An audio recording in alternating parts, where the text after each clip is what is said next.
Kit. And I hope एफकेट के examination में आपने अच्छा परफॉर्म किया होगा और आपकी एसएसबी की तैयारी बहुत अच्छी चल रही होगी। तो आपको एसएसबी के लिए तैयार रहने की जरूरत है। एफकेट का result with in 40 days declare हो जाता है। और देखिए, रिजल्ट डिक्लेयर होने के बाद में आपको एक बहुत ही इंपॉर्टेंट काम करना होता है। आपको बहुत अलर्ट रहने की जरूरत है, जो कि है आपका सेंटर और डेट सिलेक्शन। ओके, जैसे ही आपका एफकेट का रिजल्ट डिक्लेयर होगा उसके तुरंत बाद ही आपको 1-2 दिन या 2-3 दिन के अंदर अंदर डेट सिलेक्शन का ऑप्शन दिया जाएगा। आपको अराउंड 40-45 चॉइसेस दी जाएंगी वेरियस सेंटर्स की, जो भी एयरफोर्स के सेंटर्स हैं पूरे इंडिया में। ओके, हर सेंटर की आपको 10 से 15 डेट्स मिलेंगी। आपको सेंटर के साथ में वो डेट्स चूज करनी होंगी। राइट, ये काम बहुत इंपॉर्टेंट है, क्योंकि ये डेट और सेंटर सिलेक्शन का जो आपको ऑप्शन मिलेगा, ये बहुत ज्यादा लंबे टाइम के लिए नहीं मिलता है। ये केवल 4-5 दिन के लिए ही दिया जाता है। यदि आप वो 4-5 दिन में अपने हिसाब से, अपनी चॉइस के हिसाब से अपना सेंटर और डेट सेलेक्ट कर लेते हैं तो आप कर लेंगे। अदरवाइज उसके बाद जो आपको सेंटर और डेट मिलेंगी वो एयरफोर्स की तरफ से रैंडमली दी जाएंगी। ऑलराइट, और उसमें फिर कोई भी चेंज नहीं होगा। ओके, आपको जो डेट और जो सेंटर दिया गया है, आपको उसी सेंटर पर और उसी डेट पर वहां पर रिपोर्ट करना होगा, जो कि फिर एयरफोर्स देती है। ओके, तो ये बहुत ही इंपॉर्टेंट चीज है। आपको इसके लिए बहुत अलर्ट रहने की जरूरत है। आपको रिजल्ट डिक्लेयर होने के बाद में वेबसाइट को कई बार चेक करना चाहिए। आपका फोकस वहीं पर रहना चाहिए। एफकेट का रिजल्ट डिक्लेयर होने के बाद में आपको रोज अपनी वो वेबसाइट पर अपना अकाउंट चेक करना है, लॉगिन करके, कि आपको कब डेट सिलेक्शन का ऑप्शन दिया गया है। जैसे ही आपको ये डेट सिलेक्शन का ऑप्शन मिलता है, आपको डेट्स मिलती है, आपको जल्दी से जल्दी वो डेट्स चूज करनी चाहिए। ओके, अदरवाइज आप देखेंगे कि अगले 1 घंटे में ही कई सेंटर्स की, कई डेट्स के जो बैचेस हैं वो फुल हो चुके हैं, क्योंकि जिन लोगों को इस चीज की इंपॉर्टेंस पता होती है वो पहले से ही रेडी बैठे होते हैं। अब देखिए, सबसे ज्यादा पूछे जाने वाला सवाल ये है कि हमको कौन सा सेंटर चूज करना चाहिए और कौन सी डेट चूज करनी चाहिए। ओके, तो देखिए, आपको एक तो सबसे लास्ट वाले बैच से बचना है। ऑलराइट, क्योंकि लास्ट वाले बैच में बहुत भीड़ होती है और ये लास्ट वाले बैच को इतना बहुत ज्यादा सीरियसली भी नहीं लिया जाता है। ऑलराइट, और भीड़ ज्यादा रहती है तो कंपटीशन भी बहुत ज्यादा रहता है। ओके, सबसे ज्यादा बच्चे जो आते हैं वो लास्ट के बैचेस में ही आते हैं।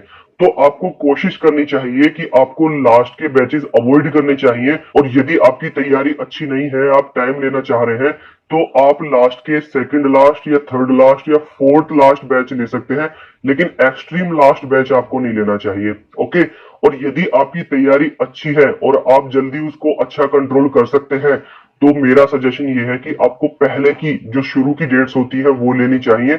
उसमें कंपटीशन बहुत कम रहता है, बच्चे कम आते हैं। ऑलराइट, तो आपको स्क्रीनिंग में भी बहुत ज्यादा भीड़ को फेस नहीं करना पड़ेगा। आपके स्क्रीनिंग के चांसेस भी ठीक ठाक रहेंगे, लेकिन आपकी तैयारी अच्छी होनी चाहिए, क्योंकि ये नंबर ऑफ कैंडिडेट्स के ऊपर स्क्रीनिंग डिपेंड नहीं करती है ज्यादा। आपके अंदर क्वालिटीज है या नहीं, इस पर मैटर करती है। राइट, और यदि हम सेंटर की बात करें कि हमको कौन सा सेंटर चूज करना चाहिए, ओके, देखिए, सेंटर सभी अच्छे हैं। और यदि आपकी तैयारी अच्छी है, आपके कम्युनिकेशन स्किल्स अच्छे हैं, आप कॉन्फिडेंट हैं, तो आप कोई सा भी सेंटर चूज कर सकते हैं। आप कहीं से भी सिलेक्ट हो जाएंगे। राइट, बिकॉज जो सिलेक्शन प्रोसीजर है वो सभी के लिए सेम है, तो आप कोई सा भी सेंटर चूज कर सकते हैं।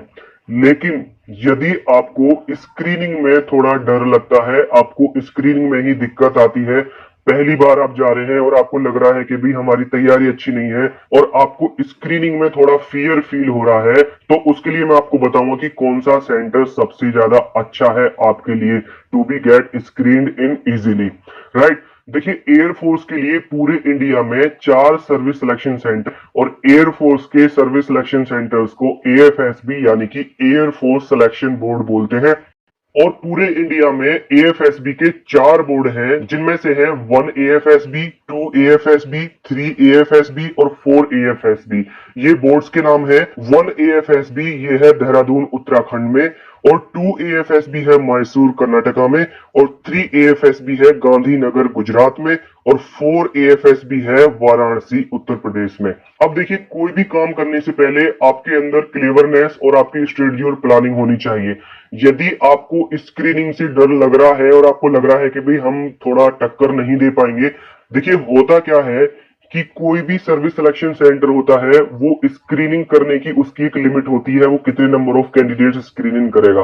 ओके, ये डिपेंड करता है कि उस बोर्ड में कितने नंबर ऑफ जीटीओज है जो कि उनको हैंडल कर सकेंगे। तो नॉर्मली सभी बोर्ड्स 27, 28 से 30, 31 कैंडिडेट्स को ही स्क्रीनिंग करते हैं। ओके, देखिए किसी किसी बैच में थोड़ा एक्सेप्शन हो सकता है किसी में और कम करें या हो सकता है किसी में ज्यादा कर ले, लेकिन ज्यादा स्क्रीनिंग जो देखने को मिलती है वो एनडीए बैच में ही देखने को मिलती है। अदरवाइज और जितनी भी एंट्रीज होती है उनमें सभी में जो स्क्रीनिंग की परसेंटेज होती है वो काफी लो होती है, और ऐसे ही 28 से 30, 31 बच्चों को ही स्क्रीनिंग किया जाता है। अब देखिए रिपोर्टिंग चाहे कितनी भी हो रही हो, 300 कैंडिडेट्स की हो रही हो, 250 की हो रही हो या 400 की हो रही हो, आपको वो टॉप 30 में आना है। तो जितने नंबर ऑफ कैंडिडेट्स होंगे आपका कंपटीशन उतना ही ज्यादा रहेगा, क्योंकि उसमें अच्छे कैंडिडेट्स के ज्यादा होने के चांसेस ज्यादा रहेंगे।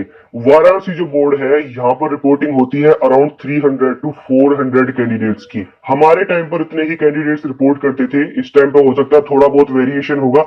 एयरफोर्स के लिए जो अक्सर रिपोर्टिंग होती है वो 250 से 300 के बीच में ही होती है, 300 या 350 तक। मैसूर की बात करें तो मैसूर में भी 250 के अराउंड बच्चों की रिपोर्टिंग होती है, और देहरादून की बात करें तो देहरादून में भी 200 से 250, पौने 300 के बीच में कैंडिडेट्स की रिपोर्टिंग होती है। ओके, ये देखिए डिपेंड करता है, ये कोई ऐसा जरूरी नहीं है कि 250 बोला है तो 250 ही आएगा। वो बैच के ऊपर डिपेंड करता है कि बैच वो कितने बच्चों ने सेलेक्ट किया है या कितने लोगों को बुलाया गया है, लेकिन नॉर्मली जो रिपोर्टिंग होती है वो इतने बच्चों की ही होती है इन बोर्ड्स पर। अब देखिए इतने बच्चों में से माना 250 बच्चे भी रिपोर्ट कर रहे हैं तो आपको टॉप 30 में आना है, तो आपका वहां पर थोड़ा कंपटीशन रहेगा। आपकी परफॉर्मेंस अच्छी रहनी चाहिए ओआईआर में, स्टोरी राइटिंग में, नरेशन में और आपके ग्रुप डिस्कशन में। अब आप देख सकते हैं कि यदि 300 बच्चे में से 30 बच्चे सेलेक्ट हो रहे हैं तो सिलेक्शन परसेंटेज है ओनली 10%। ओके, लेकिन गांधीनगर एक ऐसा सेंटर है जो कि बहुत ही छोटा सेंटर है और इसकी कैंडिडेट्स को हैंडल करने की कैपेसिटी बहुत कम है। हो सकता है अब थोड़ा इंप्रूवमेंट हो गया हो, लेकिन यहाँ पर सबसे कम रिपोर्टिंग होती है। ओके, यहाँ पर जो रिपोर्टिंग की स्ट्रेंथ है वो अराउंड 70 टू 80 कैंडिडेट्स ही होती है। ओके, हो सकता है अभी इसको थोड़ा बढ़ा दिया गया हो, लेकिन हमारे टाइम पर ओनली 70 या 80 कैंडिडेट्स का ही बैच होता था। तो अराउंड 75 कैंडिडेट्स यहाँ पर रिपोर्ट करेंगे, और जो स्क्रीनिंग में बच्चे सेलेक्ट होंगे वो वही 30 से 31, 32 बच्चे यहाँ पर सेलेक्ट होंगे। ये 30 बच्चे लेते ही लेते हैं, 30 से कम नहीं लेते हैं।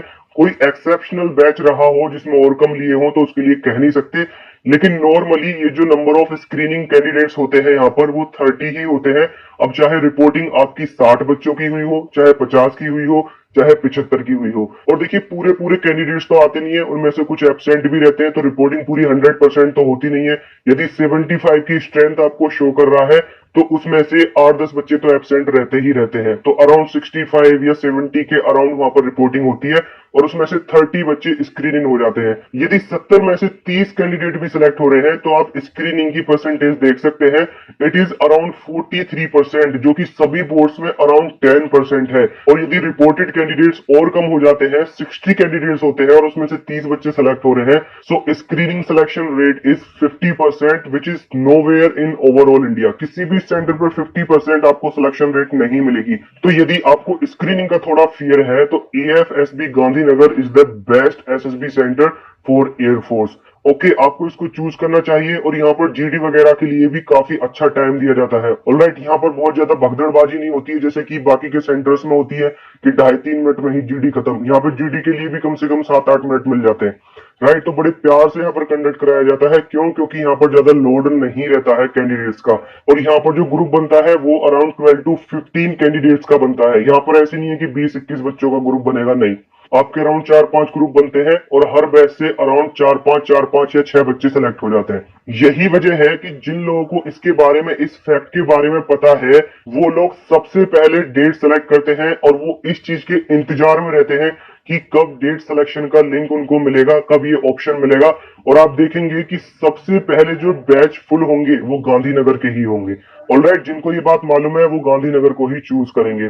तो आपको इस तरीके से डेट सिलेक्शन करना है। और ये सभी एएफएसबी सेंटर्स पर आजकल जो जीडी और लेक्चरेट में टॉपिक्स पूछे जा रहे हैं और पर्सनल इंटरव्यू में जो करंट अफेयर्स पूछी जा रही हैं और एसएसबी से रिलेटेड तमाम जो भी इंफॉर्मेशन रहेंगी, जो भी अपडेट्स रहेंगी, वो हम आपको टाइम टू टाइम प्रोवाइड कराते रहेंगे। So please stay connected. और ये जितने भी डिफेंस फोर्सेस के एग्जामिनेशन होते हैं लाइक एफकैट, सीडीएस, एनडीए और आईनेट, इनके लिए हम जीके और करंट अफेयर्स की एक कंप्लीट सीरीज बना रहे हैं जो कि कंप्लीटली फ्री ऑफ कॉस्ट है। तो आप प्लीज इस सीरीज को फॉलो जरूर कीजिए। It will be very very helpful in clearing your examination. और एसएसबी से रिलेटेड तमाम इंफॉर्मेशन पाने के लिए सब्सक्राइब और बेल आइकन पर क्लिक कर दीजिए, जिससे कि आपको ये सभी अपडेट्स टाइम टू टाइम मिलते रहें और आप अपडेटेड रहें और अपने एग्जामिनेशंस और इंटरव्यू में अच्छा परफॉर्म कर सकें।